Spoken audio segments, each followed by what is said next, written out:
Malkajgiri parliament సెగ్మెంట్లోని LB Nagar నియోజకవర్గంలో 571 polling కేంద్రాలను Saroor Nagar indoor stadium నుంచి ఈవీఎంలని పోలింగ్ సిబ్బందికి పంపిణీ చేశారు. పోలింగ్ సందర్భంగా ఎలాంటి అవాంఛనీయ ఘటనలు జరగకుండా సమస్యాత్మక పోలింగ్ కేంద్రాల్లో లైవ్ స్ట్రీమింగ్ సీసీ కెమెరాలు ఏర్పాటు చేసినట్లు ఎన్నికల అధికారి పంకజ్ తెలిపారు. ఇక పోలింగ్ ముగిసిన అనంతరం ఈవీఎంలను సరూర్ నగర్ ఇండోర్ స్టేడియంకి తరలించిన నేపథ్యంలో భారీ బందోబస్తు ఏర్పాటు చేసినట్లు ఆమె తెలిపారు.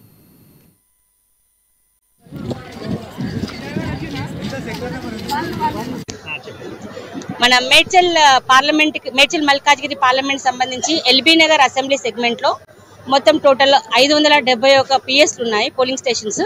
దానికి గాను మనకి 571 మంది పీఓలు, ఏపీఓలు, 1142 మంది ఓపీఓలు సఫిషియెంట్ స్టాఫ్ మనకు వచ్చేసారు. అందరూ కూడా మీరు చూస్తున్నారు. టోటల్ గా వాళ్ళ పోలింగ్ మెటీరియల్ అంతా కూడా మేము వాళ్ళకి ఇచ్చేసాము. వాళ్ళందరూ కూడా స్టార్ట్ అయినారు వాళ్ళ రెస్పెక్టెడ్ పోలింగ్ స్టేషన్స్ కి. ఇంకొక హాఫ్ అన్ అవర్ లో వాళ్ళు రీచ్ అయిపోతారు. సో మిగతా మాకు 71 క్రిటికల్ పోలింగ్ స్టేషన్స్ ఉన్నాయి.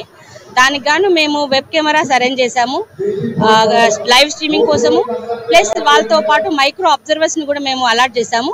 సో అక్కడ ఏ విధమైన అవాంఛనీయ సంఘటనలు ఏం జరగకుండా మేము పోలీస్ వాళ్ళ సపోర్ట్ తోని పోలింగ్ అంతా కూడా ప్రశాంతంగా ఏర్పాటు చేయడానికి, ప్రశాంతంగా జరగడానికి మిగతా ఏర్పాట్లన్నీ కూడా మేము చేసి ఉన్నాము. ఈరోజు